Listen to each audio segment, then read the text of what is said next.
सभी को नमस्कार, राम राम, जय हिंद। मैं गोविंद मेहरा स्वागत करता हूं सभी बच्चों का अपने channel GK by Govind sir पर। तो बच्चों, आज का विषय हरियाणा जीके। मैं आपको हरियाणा जीके करवाऊंगा। हरियाणा के साथ साथ आपको बाकी बचे जो सब्जेक्ट है, 10 से 12 सब्जेक्ट बनेंगे, उन सभी की तैयारी हमारे चैनल पे आपको करवा दी जाएगी बड़े अच्छे तरीके से और बढ़िया कंटेंट के साथ। तो सबसे पहले हमें ये जान लेना जरूरी है कि हमारा हरियाणा 1858 से लेके 1966 तक किन किन मुश्किलों का सामना करके एक 17वें राज्य के रूप में उभर के सामने आया। चलिए बच्चों, ज़्यादा समय वेस्ट नहीं करते हुए हम एक नज़र आपको ले चलते हैं हरियाणा के उदय की ओर। ठीक है बच्चों। तो बच्चों, हम बात करते हैं हरियाणा के उदय की।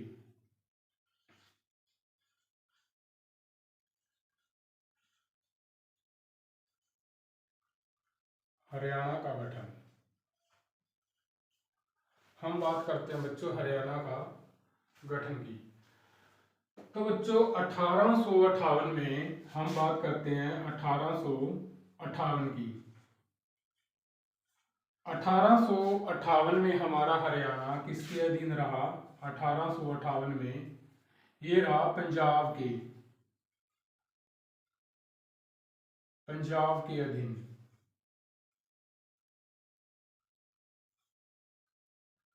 तो 1858 में हमारा हरियाणा पंजाब के अधीन रहा। तो हम इससे पहले की बात करें 1835 की। किसकी? 1835 की। 1835 में हरियाणा किसके अंडर में था? मध्य प्रदेश। किसके अंडर में था बच्चों? मध्य प्रदेश।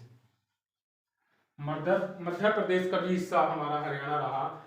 तो 1835 के चलते ही अंग्रेजों के द्वारा हरियाणा को किसमें मिला दिया जाता है? 1858 में इसको मिला दिया जाता है पंजाब के अंदर। किसको मिला जाती है? हरियाणा को। किसके द्वारा? अंग्रेजों के द्वारा। तो बच्चों आगे चलते हैं कि 1835 से लेके 1966 तक। कब तक? 1966 तक हरियाणा किसके अधीन था? ये 1858 से लेके 1966 तक पंजाब का ही हिस्सा रहा। किसका हिस्सा रहा? पंजाब का। तो बच्चों हम बात करते हैं 1756 की। किसकी बात करते हैं? 1756 की। तो 1756 में हमारा हरियाणा किसके अधीन रहा? मराठों के।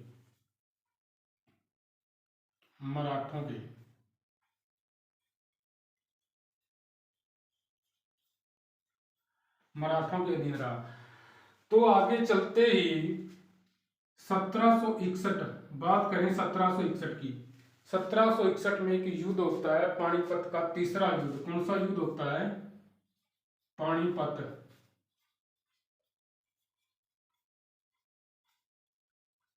तीसरा युद्ध पानीपत का तीसरा। अगर इसकी एग्जैक्ट डेट लिखना चाहते हो लिख सकते हो। 14 जनवरी। 14 जनवरी।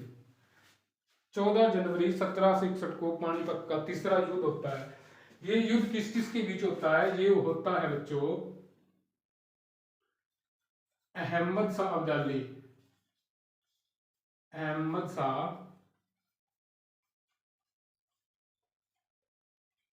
अब्दाली और मराठों के बीच में। किनके बीच में होता है? मराठों के बीच में। इसमें मराठे हार जाते हैं। क्या करते हैं? हार जाते हैं। तो मराठों की तरफ से नेतृत्व कर रहे थे कौन? नेतृत्व कौन कर रहे थे? सदाशिवराव भाऊ। सदा शिव राव भाऊ ये मराठों की तरफ से नेतृत्व कर रहे थे। ये वही व्यक्ति हैं जिन्होंने थानेश्वर के शिव मंदिर का पुनर्निर्माण करवाया था। थानेश्वर के शिव मंदिर का पुनर्निर्माण।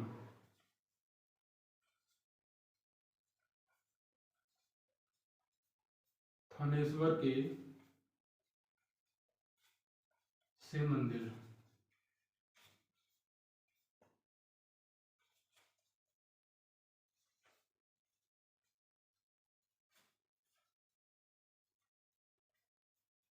थानेश्वर के जो शिव मंदिर है उसका पुनर्निर्माण करवा था। क्यों करवा था? तो एक बात करते हैं बच्चों हम 1014 की, जब महमूद गजनवी की इस मंदिर के ऊपर बुरी नजर पड़ी तो उन्होंने इस मंदिर को क्या करवा दिया, तड़वा दिया था। तो इसका पुनर्निर्माण करवाया था सदाशिवराव भाव ने।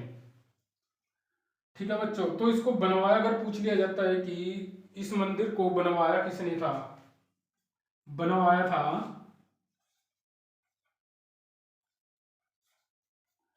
पुष्यभूति ने।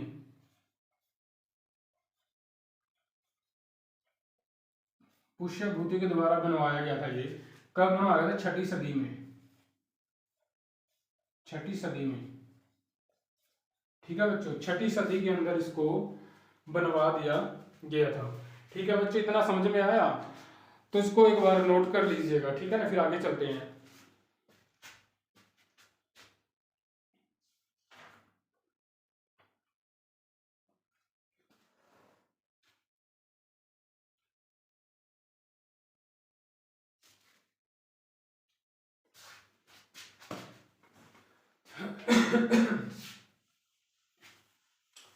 तो बच्चों अब हम आगे बात करते हैं। क्वेश्चन क्या बनेगा कि भारत से मराठा शक्ति का पतन कब हुआ? कब हुआ था मराठा शक्ति का पतन भारत से? तो पानीपत के तीसरे युद्ध में। कौन से युद्ध में? पानीपत के तीसरे युद्ध में। क्वेश्चन पूछ लिया जाता है कि भारत में मराठा शक्ति का पतन कब हुआ था? ये हुआ था तीसरे युद्ध में, पानीपत के तीसरे युद्ध में। ठीक है बच्चों, तो बच्चों ये युद्ध कहाँ लड़ा गया था? जो पानीपत का तीसरा युद्ध था ये लड़ा गया था काला अम्ब नामक स्थान पर। कौन सा स्थान था वो पानीपत के अंदर? काला अम्ब। ये काला अम्ब नामक स्थान था, इस पर पानीपत का तीसरा युद्ध लड़ा गया था। और कहा जाता है तो इसमें पूरी तरह से मराठे हार गए थे। तो कहा जाता है कि बच्चों इन मराठों का इस धरती पर इतना खून बहा दिया गया था कि वहां की धरती भी खून से लाल हो गई थी। वहां एक पेड़ था हरा भरा आम का पेड़ था, वो भी क्या हो गया था? काला पड़ने लग गया था। ठीक है बच्चों, तो बच्चों हम बात करते हैं, पूछा जाता है कि मराठा दिवस कब मनाया जाता है? 14 जनवरी। 14 जनवरी को क्या मनाया जाता है? मराठा दिवस मनाया जाता है। ठीक है बच्चों, इसके चलते ही एक क्वेश्चन हो रहा है कि देवी तालाब का शिव मंदिर, देवी तालाब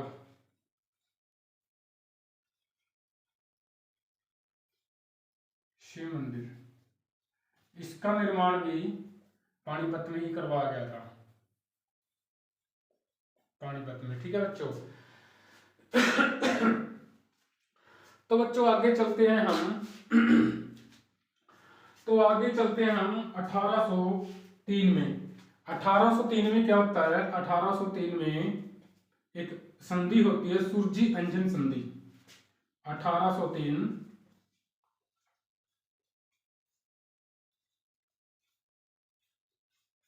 सुरजी अंजन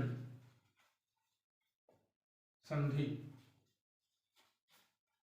ये सुरजी अंजन एक गांव है, ये गांव है महाराष्ट्र का,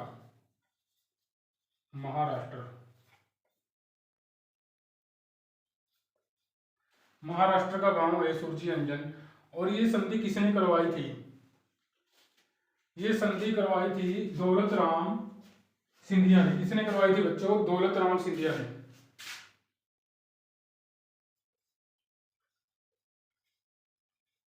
दौलत राव सिंधिया। ठीक है, ये सिंधिया, ये मराठा ही था, ये सिंधिया मराठा था, दौलत राव सिंधिया। इसने सुरजी अंजन संधि करवाई थी। और ये संधि हुई थी किस किस के बीच? ये हुई थी अंग्रेजों के बीच। ठीक है बच्चों, दौलत राव सिंधिया और अंग्रेजों के बीच ये संधि हुई थी। इस संधि के बाद मराठों ने हरियाणा को अंग्रेजों को दे दिया। किसको सौंप दिया? अंग्रेजों को, 1803 में। जब ये अंग्रेजों को सौंप दिया गया तो अंग्रेजों ने इसको उत्तर पश्चिमी का हिस्सा बना लिया, हमारे हरियाणा को। ठीक है बच्चों, तो बच्चों आगे चलते हैं। इतना समझ में आया? तो बच्चों हम आगे चलते हैं।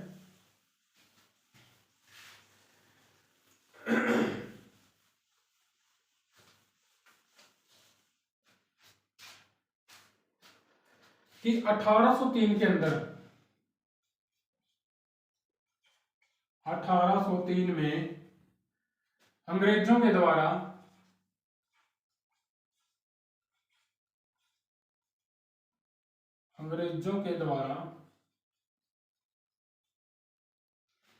दिल्ली पर कब्जा कर लिया जाता है।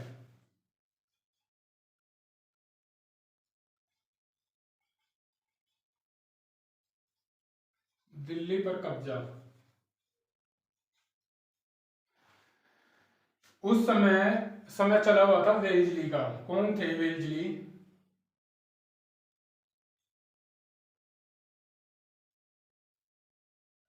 उस समय वेल्जली का समय चला हुआ था। वो दिल्ली पर शासन किसका था? वेल्जली। वेल्जली नामक व्यक्ति ने क्या किया? ये अंग्रेज था।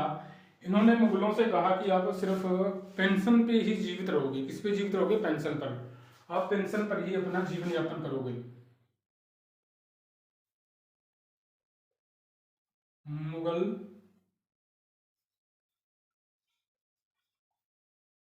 पेंशन पर ही जीवित रहेंगे, ये वेल्जली ने कहा। तो क्वेश्चन आगे पूछे जाते हैं कि हरियाणा पर पूर्ण रूप से कब्जा अंग्रेजों ने कब किया? तो किया बच्चों 1809-10 में। 1809-10 के अंदर अंग्रेजों का पूर्ण रूप से हरियाणा पे कब्जा हो गया। 1809-10 में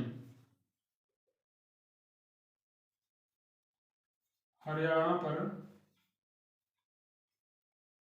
पूर्ण रूप से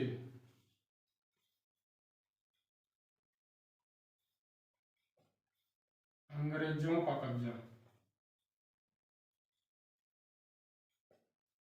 ठीक है बच्चों, तो पूर्ण रूप से अंग्रेजों का कब्जा हो गया था 1803 के अंदर। तो बच्चों आगे हम बात करते हैं 1857 की क्रांति की।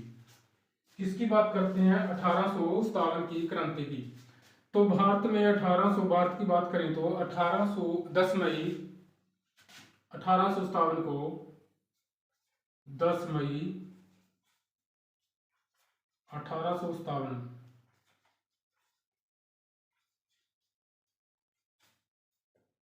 क्रांति की शुरुआत।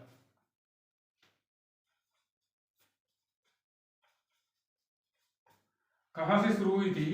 10 मई 1857 को क्रांति की शुरुआत ये हुई थी यूपी के मेरठ से। कहां से? यूपी मेरठ से। मेरठ से। तो उस समय हमारा हरियाणा मेरठ, यूपी के मेरठ का हिस्सा था। अगर क्वेश्चन पूछा जाए कि हरियाणा में कहां से हुई थी? हरियाणा में हुई थी, हरियाणा में शुरुआत, हरियाणा में शुरुआत ये हुई थी अंबाला कैंट से।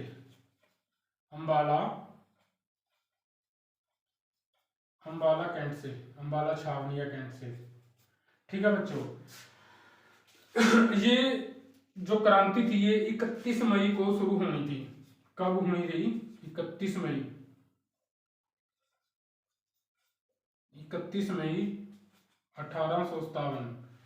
ये शुरुआत होनी थी 31 मई 1857 को, होगी ये कब? 10 मई को। तो बच्चों कहा जाता है कि इसमें एक व्यक्ति हुआ करता था, श्याम सिंह राणा। कौन? ये गद्दार हुआ करता था हमारा भारतीयों का, श्याम सिंह राणा। ये कौन थे? ये हमारे भारतीयों के, हमारे भारत के गद्दार थे। भारतीयों की जो सारी की सारी बातें थी, गुप्त बातें, इन्होंने सारी की सारी बातें अंग्रेजों को क्या कर दी थी, बता दी थी। ठीक है बच्चों, तो जब क्रांति की शुरुआत हुई तो इस क्रांति को अंग्रेजों ने सैनिक विद्रोह मान लिया। क्या मान लिया? सैनिक विद्रोह। इस क्रांति को 1857 की जो क्रांति है,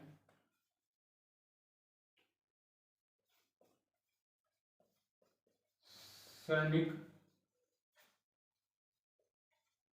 विद्रोह माना अंग्रेजों के द्वारा। ठीक है बच्चों, अंग्रेजों ने इस क्रांति को सैनिक विद्रोह मान लिया। ठीक है बच्चों, इनको समझ में आया इतना? आप इसको नोट कर लीजिए, फिर आगे चलते हैं।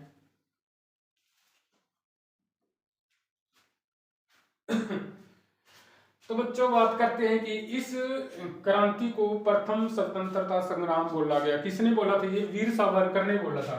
क्वेश्चन क्या बनेगा कि इस क्रांति को प्रथम स्वतंत्रता स्वतंत्रता संग्राम, प्रथम स्वतंत्रता संग्राम 1857 की क्रांति को बोला गया। किसने कहा, किसने बोला था? ये बोला था वीर सावरकर ने।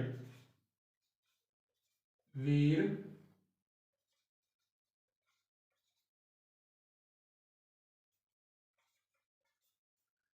सावरकर के द्वारा प्रथम स्वतंत्रता संग्राम 1857 की क्रांति को बोला गया। ठीक है ना? इस क्रांति को लिखने का काम किसने किया? लिखने का काम, लिखने का कार्य किसने किया था? ताराचंद ने। किसने किया था बच्चों? ताराचंद ने। तो गुरुजी इस क्रांति का चिन्ह क्या था? चिन्ह लिखो इस क्रांति का। इस क्रांति का चिन्ह था कमल का फूल। कमल का फूल और चपाती, रोटी कह लो चपाती। इसके पीछे छोटी सी कहानी है एक, कि ये इनका कोड बना दिया था इन्होंने, क्रांति करेंगे क्रांति करेंगे, कमल का फूल और चपाती। ठीक है, क्या था ये चपाती या फूल का कमल? तो जब हमारे भारतीय सैनिक थे ब्रिटिश सैनिकों में, यानी कि आपस में इनकी फौज बनी हुई थी इकट्ठे, हमारे भारतीय भी उसी में थे और ब्रिटिश के सैनिक थे वो भी। ठीक है बच्चों, तो उनके साथ भेदभाव हुआ करता था हमारे भारतीय सैनिकों के साथ। तो उन्होंने क्या सोचा कि वो हर फार्मूले से तंग आ गए थे। एक दिन सभी के सभी गंगा नदी के किनारे जाके इकट्ठे हो गए। सभी लोग परेशान थे। उन्होंने कहा कि अब क्या करें, करना क्या है, हम तो क्रांति करेंगे। वो कैसे? उनका तब अगला रूल आएगा। रूल आना ही था, अंग्रेज लेके आए रूल। क्या था कि हम कि भारतीय लोग तिलक नहीं लगाएंगे, टोपी नहीं पहनेंगे, धोती कुर्ता नहीं पहनेंगे। वो तंग आ गए। उन्होंने गंगा नदी के किनारे जाके क्या कहा? क्रांति करेंगे। क्रांति कैसे करेंगे, कि लोगों को कैसे बताएं कि सभी लोगों को पूरे भारत में की क्रांति करेंगे। उन्होंने एक कोड बनाया। कोड क्या था? कमल का फूल और चपाती, यानी कि रोटी बना ली, रोटी के ऊपर कमल का फूल बनाया और सेक लिया, और सभी को बोला कि ये सभी में सारे भारत में रोटियां बांट दो और कहते जाना कि क्रांति करेंगे। तो इन्होंने एक कोड बना लिया था अपना चिन्ह, यानी कि कमल का फूल और चपाती। ठीक है बच्चों, तो इतना समझ में आया तो नोट कीजिए बच्चों, फिर आगे चलते हैं। ठीक है,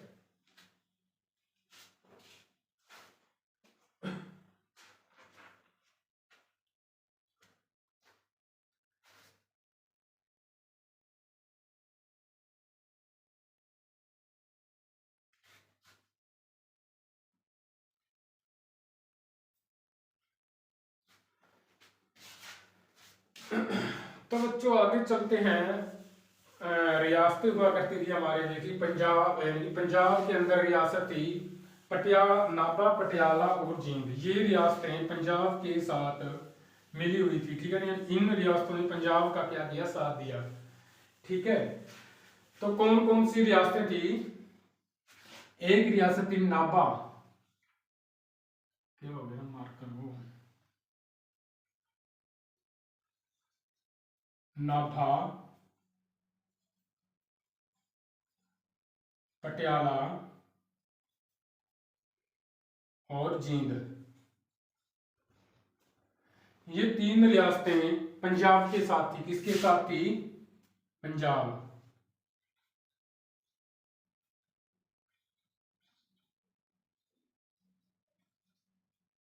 ये तीनों रियासतें पंजाब के साथ थी। ठीक है। तो अंग्रेजों ने क्या बोला? तो जब पंजाब के साथ थी तो उस समय तो भारत पे किसका शासन था? भारत पे शासन, भारत पर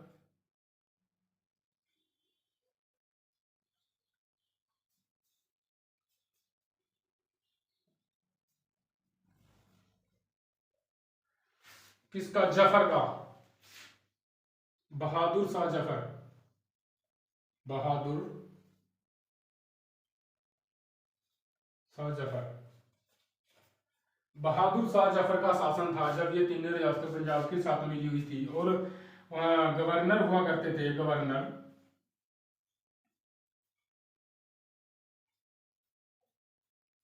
कौन थे? कैनिंग, कैनिंग गवर्नर हुआ करते थे। तो अंग्रेज हमेशा ही फूट डालो और राज करो की नीति खेलते आए हैं। उन्होंने क्या बोला पंजाब वालों से कि आप इन मुगलों का साथ दोगे जिन्होंने आपके पांचवें गुरु अर्जुन देव जी को जहांगीर के हाथों मरवा दिया और नौवें गुरु तेग बहादुर जी को औरंगजेब के हाथों मरवा दिया। तो ये सारी की सारी बातें सुन के पंजाब वालों ने मुगलों का साथ देना छोड़ दिया। ठीक है बच्चों, कौन कौन से गुरु थे वो?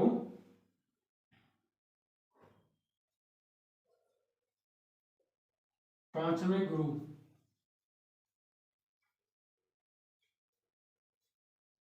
अर्जुन देव जी।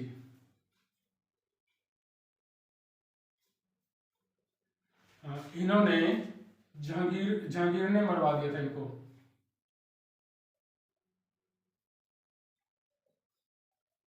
जहांगीर ने। और नौवें गुरु तेग बहादुर।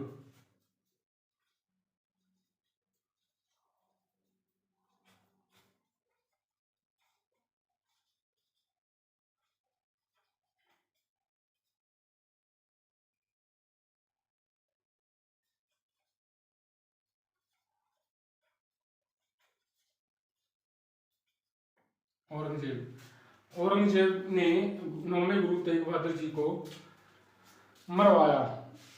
ठीक है बच्चों, तो ये सारी की सारी बातें पंजाब वाले इन अंग्रेजों की बातें सुन के इन्होंने मुगलों का साथ देना छोड़ दिया। ठीक है बच्चों, तो बात करते हैं हम बच्चों 20वीं सदी की। 20वीं सदी में क्या होता है कि 1926 की बात करेंगे हम। 1926 में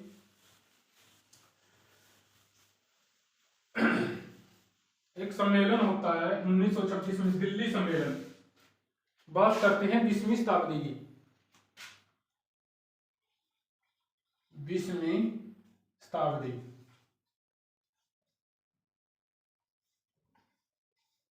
20वीं शताब्दी की बात करते हैं।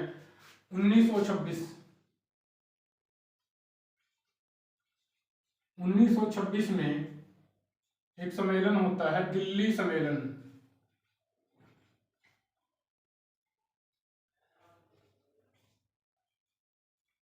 कौन सा सम्मेलन होता है? दिल्ली सम्मेलन। एक इसमें समिति थी सर्व क्या कहते हैं, स्वागत समिति। स्वागत समिति के अध्यक्ष हुआ करते थे कौन? पीरजादा मोहम्मद हुसैन।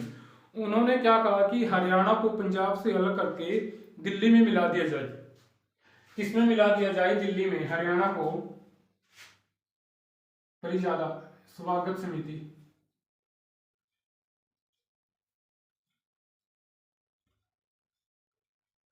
स्वागत समिति के अध्यक्ष कौन हुआ करते थे? पीरजादा मोहम्मद हुसैन। पीरजादा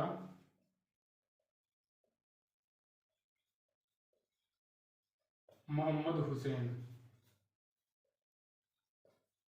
ये स्वागत समिति के अध्यक्ष हुआ करते थे, इन्होंने कहा कि हरियाणा को पंजाब से निकाल के दिल्ली में मिला दिया जाए, लेकिन इसकी बात को माना नहीं गया, इसको भी क्या कर दिया, नकार दिया गया। ठीक है बच्चों, तो हम बात करते हैं 1928 की।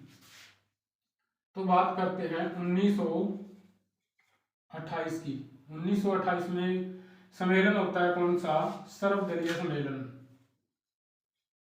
सर्वदलीय सम्मेलन। ठीक है बच्चों, सर्वदलीय सम्मेलन होता है 1928 में। इस सम्मेलन में बहुत सारे लोग आए, जैसे कि महात्मा गांधी,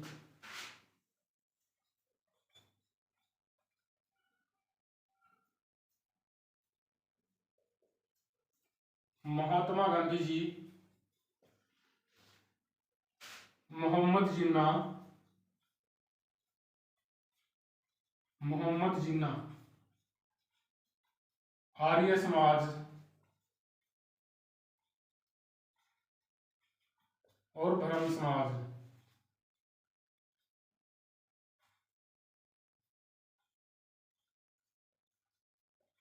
और अन्य बहुत सारे लोगों ने इसमें हिस्सा लिया कि हरियाणा को पंजाब से अलग किया जाए। तो इस बात को जब इन्होंने मांग की कि हरियाणा को पंजाब से अलग किया जाए, तो इस बात को भी नहीं माना गया, नहीं कि मना कर दिया, किसी ने कर दिया, ये कर दिया आर्य समाज ने, हिंदू लोगों ने मना कर दिया कि ऐसा तो नहीं होगा, आर्य समाज ने मना कर दिया।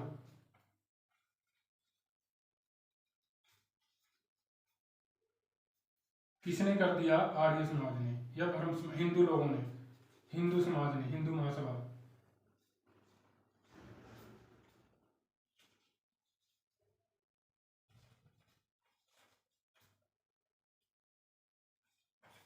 ठीक है बच्चों, तो हिंदू सभा ने इसको भी क्या कर दिया, मना कर दिया। तो बच्चों अगला सम्मेलन होता है 1931 वाला।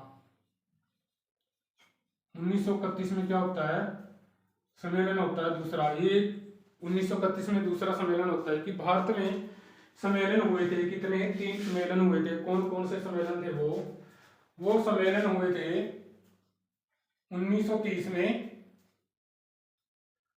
1931 में और 1932 में। ये 3 सम्मेलन कहाँ हुए थे, लंदन के अंदर हुए थे। तो हम बात करते हैं 31 वाले की। क्यों, क्योंकि 31 वाले में हरियाणा को अलग करने की बात की गई थी। ठीक है ना भाई, पंजाब से हरियाणा को अलग किया कर दिया जाए, इसलिए हम 31 की बात करेंगे। और ये सम्मेलन जो एक आंदोलन था, सविनय अवज्ञा आंदोलन। कौन सा सम्मेलन था बच्चों, सविनय अवज्ञा आंदोलन। इसको भी बंद करवाने के लिए दूसरा गोलमेज सम्मेलन हुआ था। जब गांधी जी इस 1931 वाले में दूसरे सम्मेलन में भाग लिया या भाग लेने जा रहे थे, तो सामने एक व्यक्ति बैठे हुए थे, अंग्रेज, चर्चिल। उन्होंने गांधी जी को, हमारी जो संस्कृति की वेशभूषा, हमारी भारतीय वेशभूषा है, उस वेशभूषा को देखते हुए गांधी जी को उन्होंने अर्ध नंगा फकीर बोला। तो क्वेश्चन क्या बनेगा यहाँ पे कि महात्मा गांधी को अर्ध नंगा फकीर किसने कहा, कि महात्मा गांधी को ठीक है 1931 में दूसरा सम्मेलन गोलमेज, ये लिख लो, दूसरा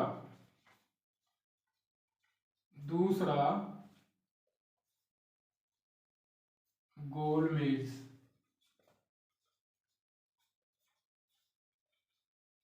सम्मेलन, दूसरा गोलमेज सम्मेलन हुआ 1931 में। कहाँ हुआ था ये, लंदन में। कहाँ हुआ था, लंदन में। और यह आंदोलन सविनय अवज्ञा आंदोलन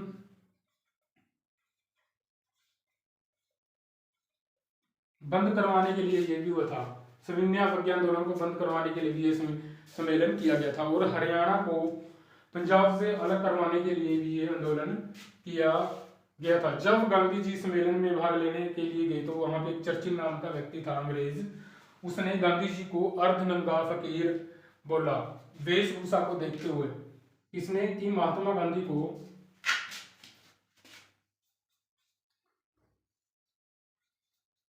महात्मा गांधी को अर्धनंगा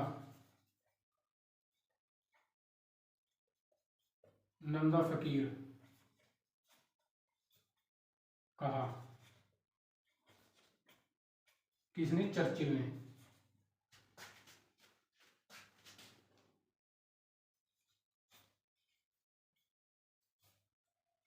किसने कहा था? चर्चिल ने कहा। ठीक है बच्चों, इतना समझ में आया तो इसको नोट कीजिएगा, फिर आगे चलते हैं। ठीक है बच्चों,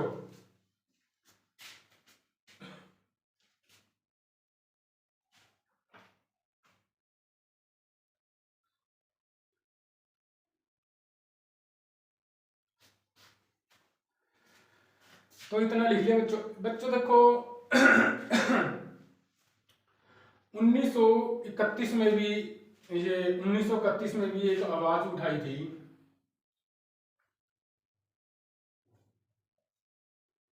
जोफरी नामक व्यक्ति ने 1931 में जोफरी नामक व्यक्ति ने भी हरियाणा को पंजाब से अलग करने के लिए मांग उठाई थी, लेकिन माना नहीं गया। तो बात करते हैं 9 सितंबर। 9 सितंबर के अंदर देशबंधु गुप्त ने हरियाणा को पंजाब से अलग करने की मांग उठाई, लेकिन उसको भी माना नहीं गया, नकार दिया गया। ठीक है बच्चों, तो नोट कीजिएगा, लिखिएगा 1931 में 1931 में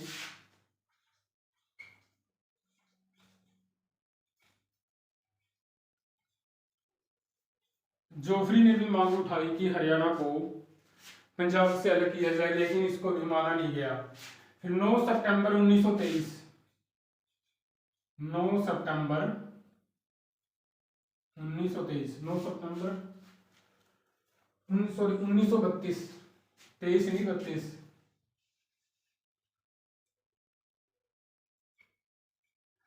9 सितंबर 1932 को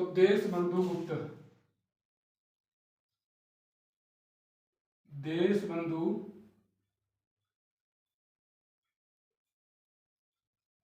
गुप्ता ने भी हरियाणा को पंजाब से अलग किया जाए, लेकिन इसको माना नहीं गया। इसको भी क्या कर दिया गया? इसको भी नकार दिया गया, इसको नहीं मानेंगे। तो बच्चों बात करते हैं 15 अगस्त 1947 की। 15 अगस्त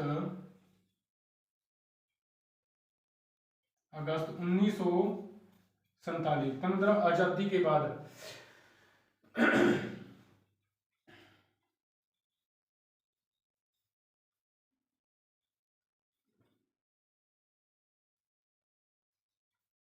15 अगस्त 1947 आजादी के बाद जब हमारा हरियाणा पंजाब का हिस्सा रहा, जब हमारा हरियाणा पंजाब का ही हिस्सा था, हरियाणा प्लस पंजाब ये दोनों इकट्ठे थे, तो उस समय क्या था?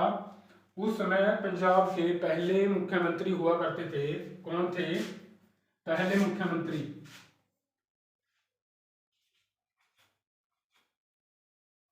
पंजाब के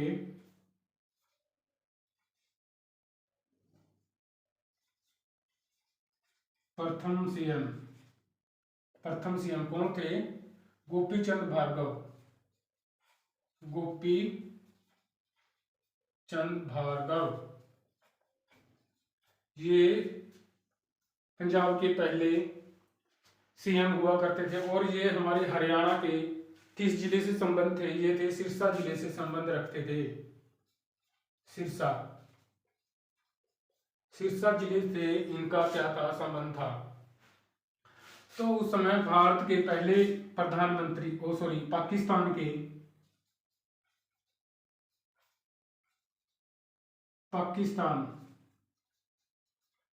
पाकिस्तान के प्रथम प्रधानमंत्री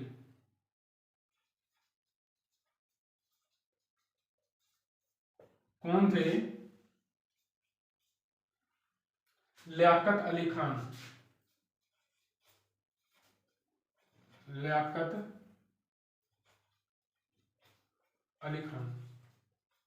इनका संबंध हमारे हरियाणा के करनाल जिले से था। करनाल के जिले था, करनाल जिले से इनका संबंध रहा। ठीक है बच्चों। चलो बच्चों हम बात करते हैं 1948 की। कौन से सन की? 1948। 1948 में एक व्यक्ति हुआ करते थे संत तारा सिंह। कौन थे ये? अकाल तख्त से थे ये संत तारा सिंह। इन्होंने पंजाबी सूबे की मांग कर डाली कि हमें तो पंजाबी सूबा चाहिए। पंजाबी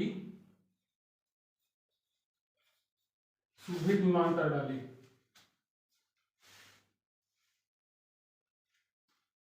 ठीक है बच्चों।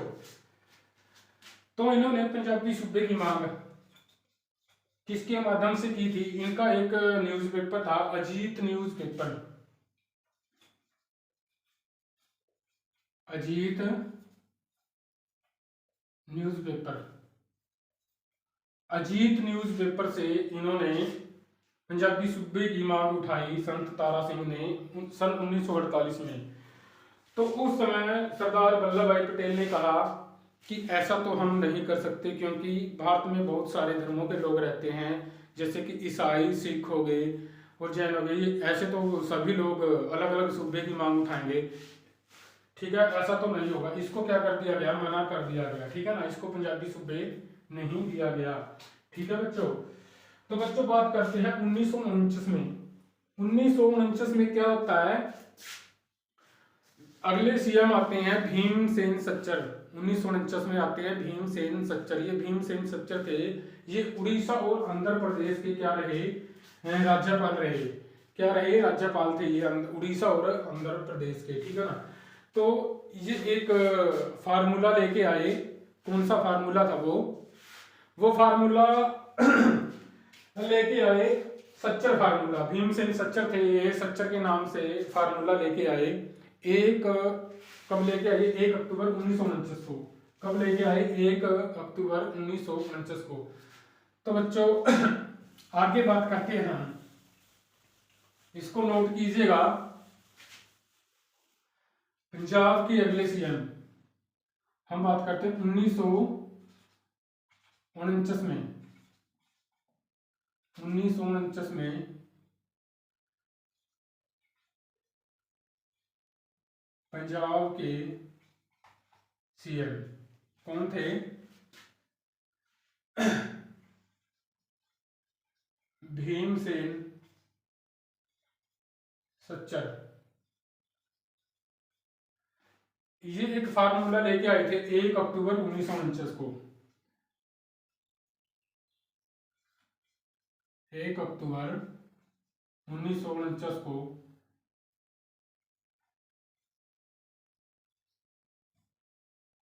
फॉर्मूला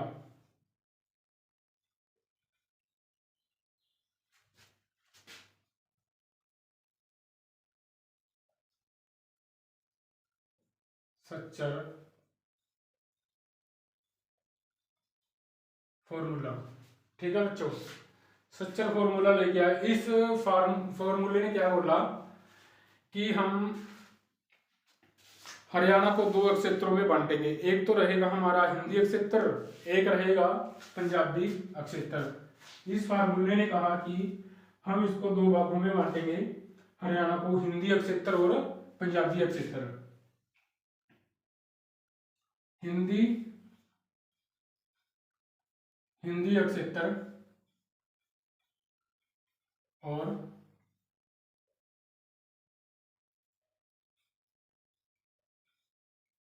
पंजाबी क्षेत्र। ठीक है बच्चों। तो हिंदी वालों के लिए पहली भाषा रहेगी हिंदी और दूसरी रहेगी पंजाबी। ये मांग रखेगी कि पहली भाषा रहेगी, पहली लैंग्वेज हिंदी क्षेत्र की हिंदी और दूसरी पंजाबी। और इसके लिए पंजाबी क्षेत्र के लिए पंजाबी, और दूसरी रहेगी हिंदी। लेकिन लोगों ने इसको मना कर दिया। लोगों ने क्या कह सकते हैं कि हम इसको मना कर दिया, अंत में इसको माना नहीं गया। क्यों? क्योंकि भाषा के आधार पर सरकार ने बोला कि भाषा के आधार पर एक अलग राज्य के रूप में हम इसका निर्माण नहीं कर सकते। तो इसके चलते ही अगर हम भारत की बात करें तो भाषा के आधार पर एक राज्य बनाया गया था, आंध्र प्रदेश। क्यों बनाया गया था? क्योंकि वहां पे एक व्यक्ति हुआ करते थे, उसका नाम था श्री रामलू पटामी, ऐसा कुछ नाम था। उन्होंने क्या किया, वहां पे अनशन कर दिया। यानी कि अनशन करते समय उसकी मृत्यु हो गई थी, यानी कि 52 दिन का उन्होंने अनशन किया था, यानी कि 53वें दिन उसकी मृत्यु हो गई थी। इसी कारण आंध्र प्रदेश भाषा के आधार पर एक अलग राज्य के रूप में 1953 में बनाया गया था। ठीक है बच्चों। तो बच्चों आगे चलते हैं, इसको लिख लिए, एक बार लिख लिए।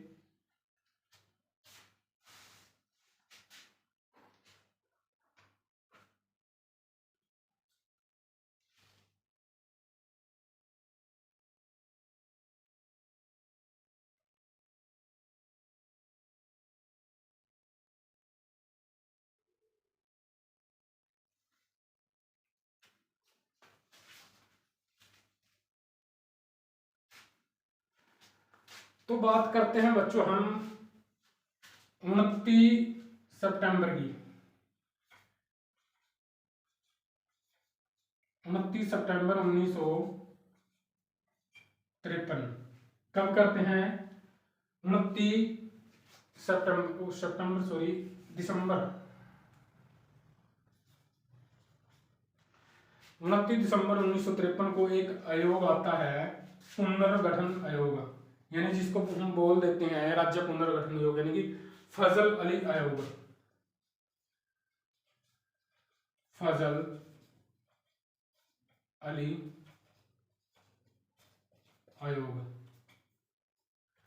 एक, हाँ, ये आयोग आता है। इस आयोग ने हमारे हरियाणा के अंदर रोहतक जिले से, यानी कि 1954 के बाद रोहतक जिले में आया था ये फजल अली आयोग। ठीक है बच्चों। इस आयोग ने अपनी रिपोर्ट कब सौंपी थी? क्वेश्चन क्या बनेगा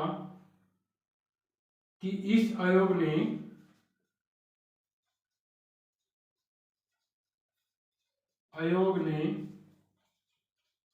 अपनी रिपोर्ट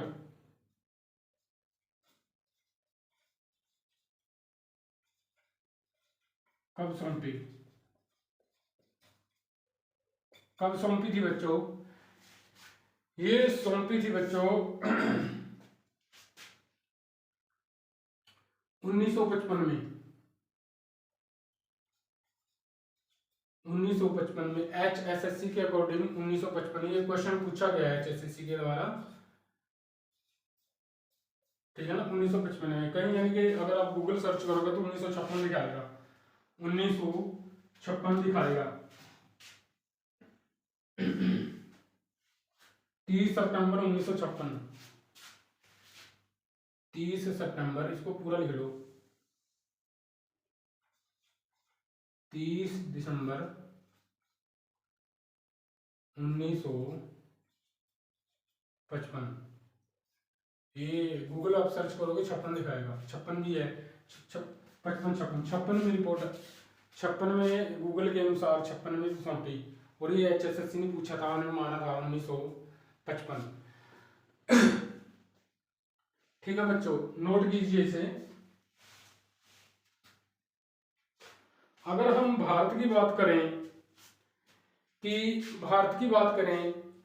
इस आयोग के अनुसार भारत के अंदर 14 राज्य है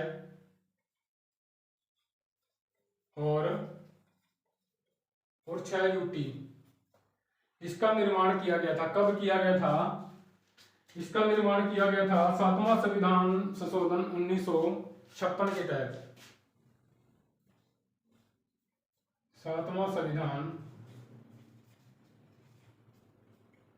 संशोधन 1956 के तहत सातवां संविधान 1956 के तहत 14 राज्य और 6 यूटी को बनाया गया था। इस आयोग ने कहा कि हरियाणा को हम 2 भागों में डिवाइड करेंगे। इसने भी क्या बोला, यानी कि कोर्ट का ऑर्डर था, पहले तो लोगों ने माना नहीं, अब तो मानना ही पड़ेगा क्योंकि कोर्ट का ऑर्डर है, कि इसको बोला गया था कि हिंदी क्षेत्र को, यानी कि हरियाणा को 2 क्षेत्रों में बांटेंगे, हिंदी क्षेत्र और पंजाबी क्षेत्र। हिंदी वालों के लिए पहली भाषा हिंदी रहेगी और दूसरी पंजाबी रहेगी, और पंजाबी वालों के लिए पंजाबी और दूसरी हिंदी। लेकिन आगे चलकर एक सीएम होते हैं, उनका नाम है, यानी कि सीएम से प्रताप सिंह कैरो। प्रताप सिंह कैरो ने क्या किया, यानी कि ऐसा नहीं होगा, इसको भी क्या कर दिया, सॉरी, यानी कि जो हिंदी क्षेत्र पंजाबी क्षेत्र हम ऐसा नहीं कर सकते। ठीक है बच्चों, तो बच्चों आगे चलते हैं कि एक हिंदी क्षेत्रीय समिति,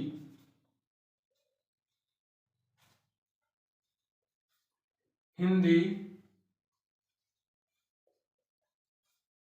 क्षेत्रीय समिति, इसके अध्यक्ष हुआ करते थे, अध्यक्ष कौन थे, बलवंत तायल। बलवंत तायल ये हिंदी क्षेत्रीय समिति के क्या थे, अध्यक्ष थे। ठीक है बच्चों, तो बच्चों आगे चलते हैं हम 1960 में। 1960 में एक व्यक्ति आते हैं, संत फतेह सिंह। इन्होंने क्या कहा कि हमें तो पंजाबी सूबे की मांग उठाई इन्होंने, भाई हमें तो पंजाबी सूबे चाहिए। ठीक है, तो इन्होंने क्या किया, अनशन की, इसने अनशन किया, फतेह सिंह ने अनशन कर दिया कि मैं अनशन करूंगा अगर मेरे को पंजाबी सूबे ना दिया गया तो इस सूबे अनशन की बात सुनते ही अकाल तख्त से, ये भी अकाल तख्त से था, वो भी अकाल तख्त से, जो थे मास्टर ताराचंद सिंह, वो भी अकाल तख्त से आते हैं। जब इस बात को पता चला कि फतेह सिंह अनशन कर रहे हैं, वो भागे भागे इसके पास आए और कहा कि आप अनशन नहीं करोगे, आपकी जगह अनशन मैं करूंगा, यानी कि उसको हटा दिया और खुद अनशन पर बैठ गए। कुछ दिनों के बाद इन्होंने खुद ही अपना अनशन तोड़ दिया। क्यों? क्योंकि इसको मनाने कोई नहीं आया, इसलिए इन्हें अपना अनशन तोड़ना पड़ा। ठीक है बच्चों,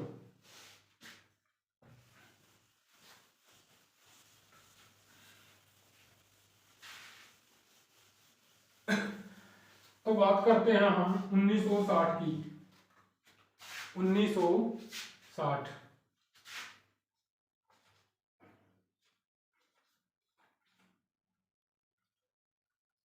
1960 में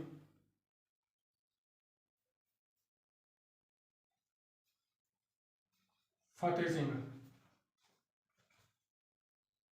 इन्होंने क्या, हमें तो पंजाबी सूबे चाहिए, पंजाबी सूबे की मांग कर डाली।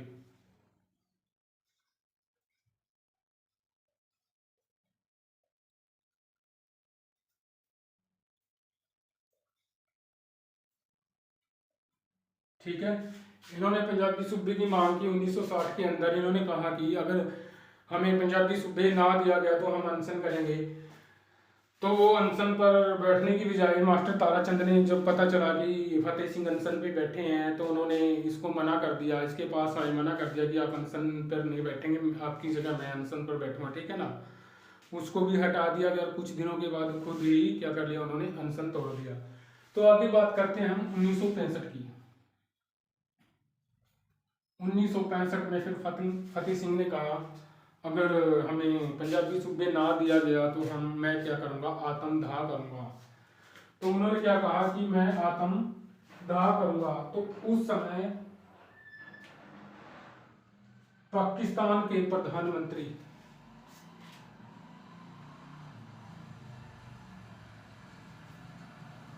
पाकिस्तान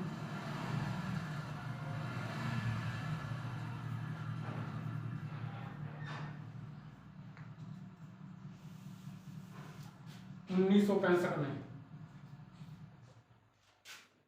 फतेह सिंह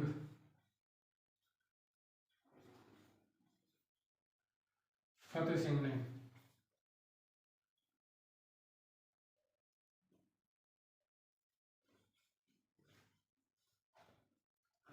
पंजाबी सूबे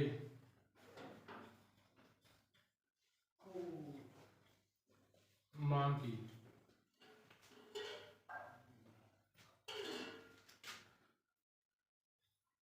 कि मैं आत्मदाह करूंगा। ठीक है बच्चों। तो उस समय भारत के प्रधानमंत्री थे लाल बहादुर शास्त्री।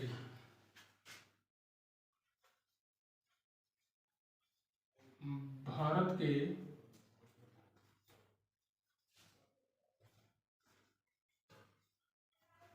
प्रधानमंत्री कौन थे? लाल बहादुर शास्त्री।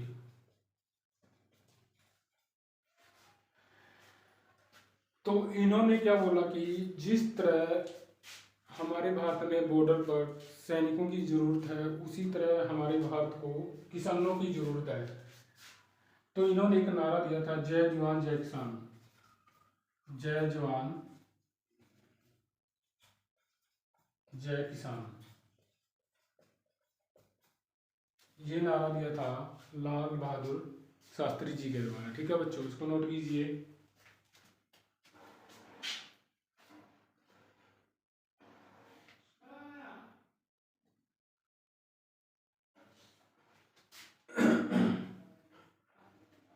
तो 23 सितंबर 1966 65 सॉरी 23 सितंबर 1965। तो पंजाब में आते हैं कौन? पंजाब के अंदर आते हैं सरदार हुकुम सिंह। सरदार हुकुम सिंह, ये थे पंजाब लोकसभा के तीसरे अध्यक्ष। पंजाब लोकसभा के तीसरे अध्यक्ष।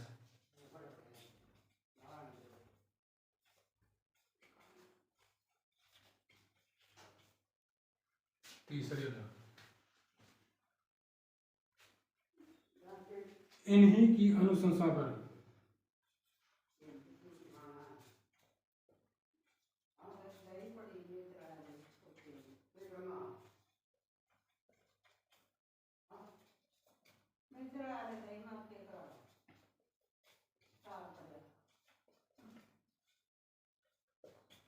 इन्हीं की अनुशंसा पर क्या बना? हमारा हरियाणा बना। ठीक है बच्चों। तो 23 सितंबर 1966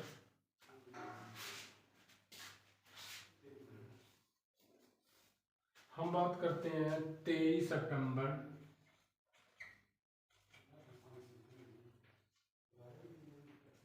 1966। 23 सितंबर 1966 एक समिति आती है जेसी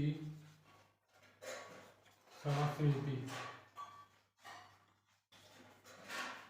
ठीक है, जेसी समिति।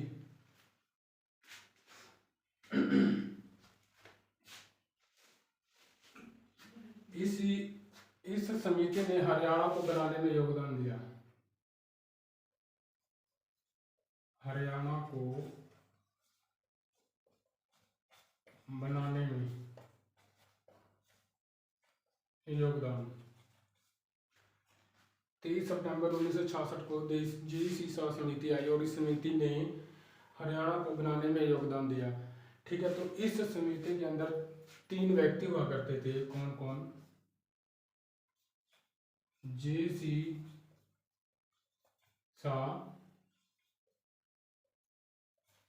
एम फिलिप और तीसरे कौन थे? एस दत्त। एस 10। ये तीनों व्यक्ति इस समिति का हिस्सा थे और इस समिति ने अपनी रिपोर्ट 31 मई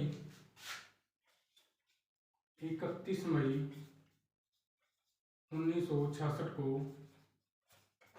सौंप दी। कब सौंपी? 1966 को। इस समिति ने कहा कि इस समिति ने कहा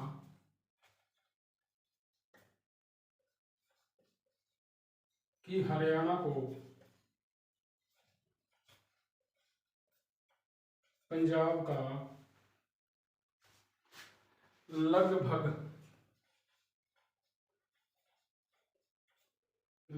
35%, कितना? 35% हिस्सा दिया जाए। 35% हिस्सा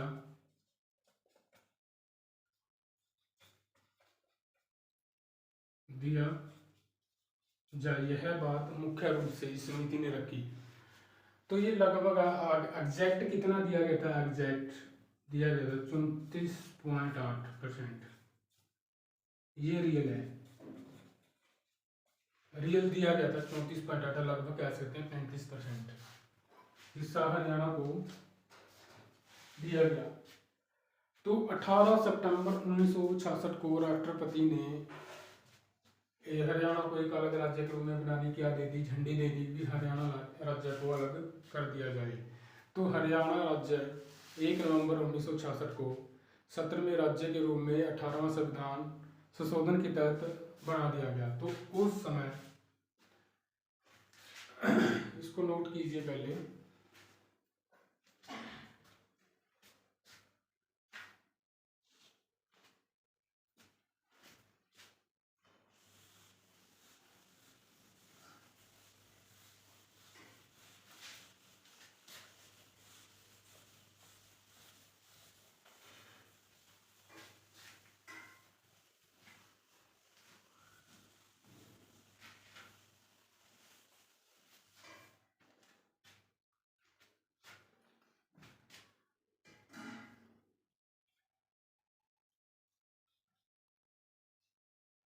एक नवंबर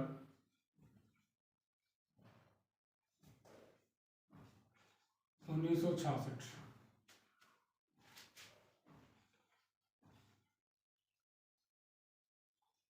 हरियाणा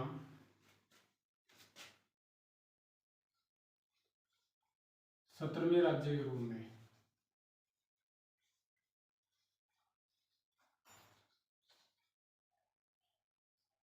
18वां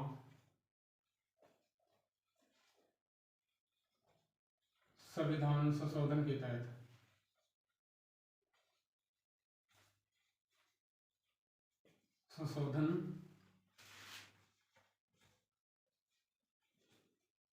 तहत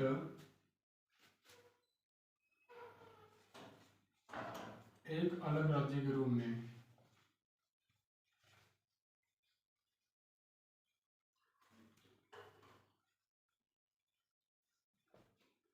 उभर के सामने आया।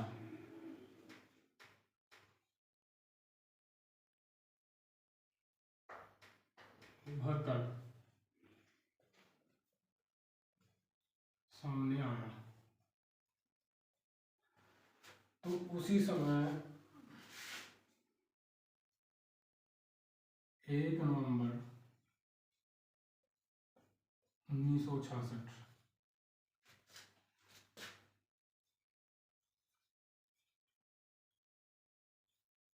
प्रथम सीएम भगवत दयाल शर्मा को बनाया।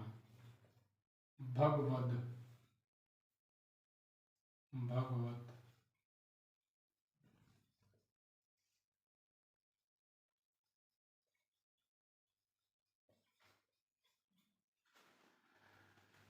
1 नवंबर 1966 को प्रथम सीएम भगवत दयाल शर्मा को बनाया और इनका जो क्षेत्र रहा विधानसभा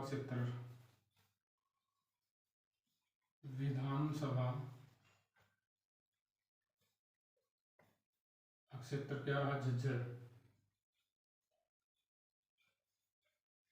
झज्जर।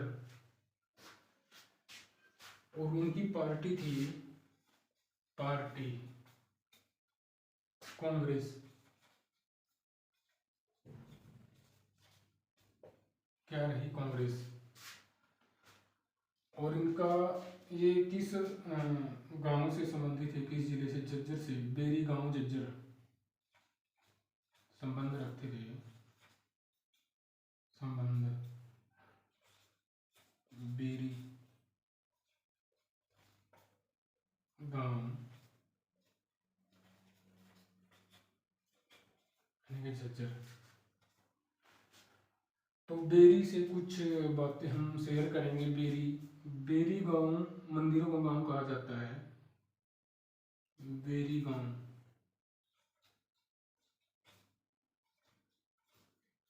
मंदिरों का गांव। और सबसे ज्यादा मंदिर है, सबसे ज्यादा मंदिर भिवानी। कहाँ? भिवानी। बनियों का गांव भी बोला जाता है इसको, बनियों, बनियों का गांव। बनियों का गांव भी बेरी गांव को बोला जाता है। तो पहला राज्यपाल बनाया गया, पहला राज्यपाल किसको?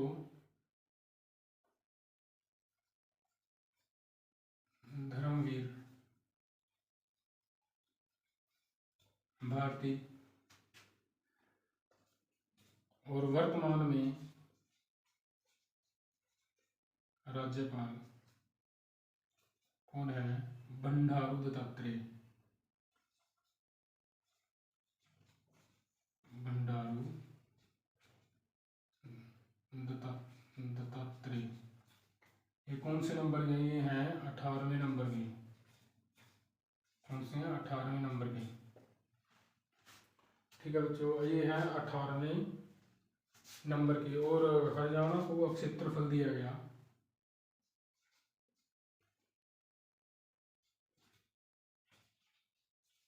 हरियाणा को क्षेत्रफल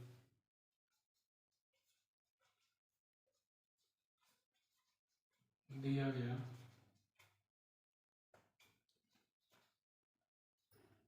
44,212 वर्ग किलोमीटर।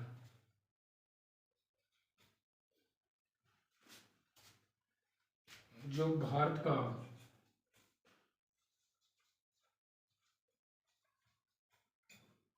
1.34%,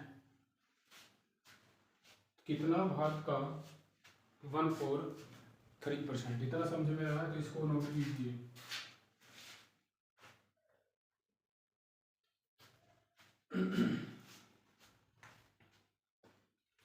तो हरियाणा को क्षेत्रफल दिया गया 44,212 वर्ग किलोमीटर, जो भारत का 1.34% रहा।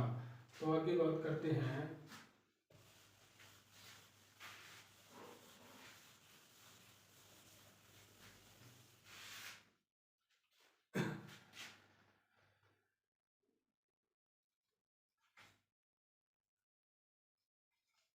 उन्नीस सौ छियासठ में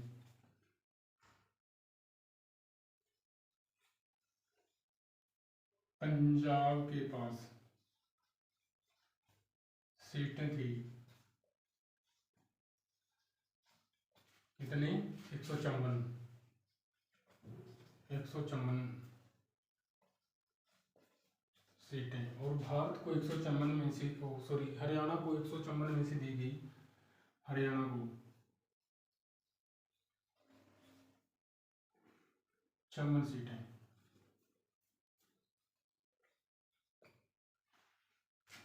तो हम कह सकते हैं कि 1966 में 54 सीटें,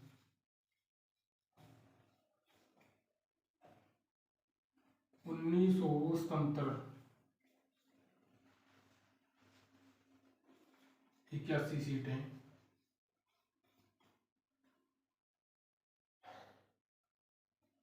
सॉरी 67, और 1977 90 सीटें। तो आज भी कितनी हैं? 90 ही सीटें हैं। तो एक आयोग आता है परिसीमन आयोग, परिसीमन आयोग। तो इसने कहा कि 2026 तक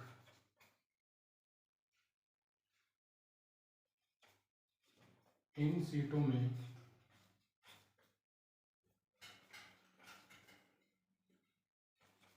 कोई बदलाव नहीं होगा, बदलाव नहीं होगा।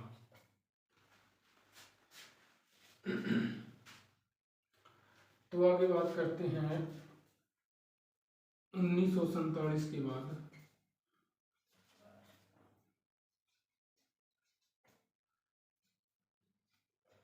पंजाब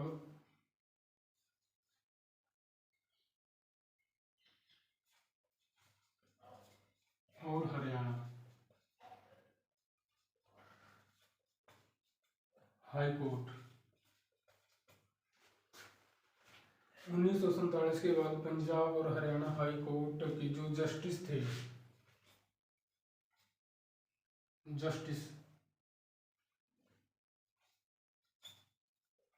जस्टिस कौन थे? वो थे रामलाल।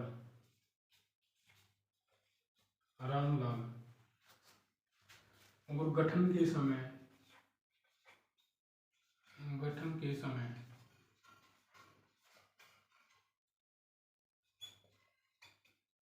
जस्टिस कौन थे? मेहर सिंह। ठीक है। तो हरियाणा की पहली भारतीय जस्टिस, हरियाणा के पहले भारतीय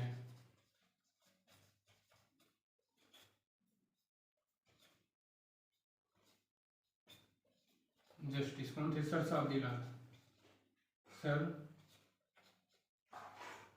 सादीलाल। ठीक है बच्चों। तो Punjab and Haryana high court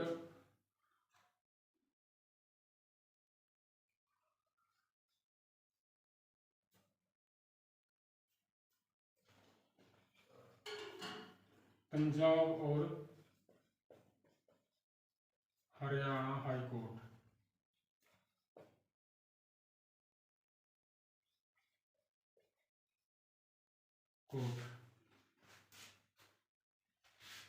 ये 1915 के तहत बना। कहाँ बना?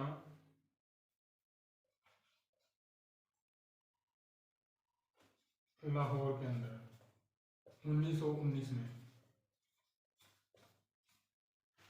लाहौर के अंदर बना 1919 में।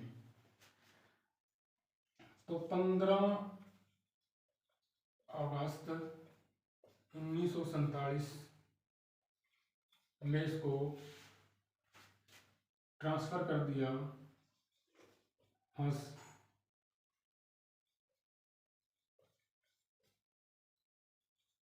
हस्तांतरण कर दिया। कहाँ पे? इसको शिमला के अंदर।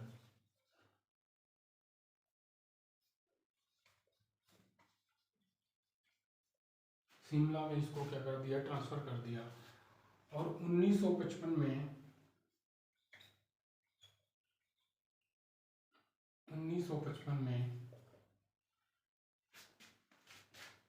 शिमला से इसको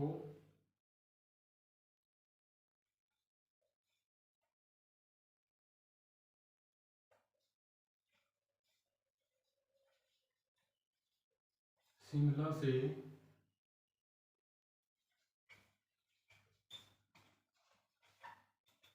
चंडीगढ़ में क्या कर दिया, ट्रांसफ़र कर दिया। तो 1 नवंबर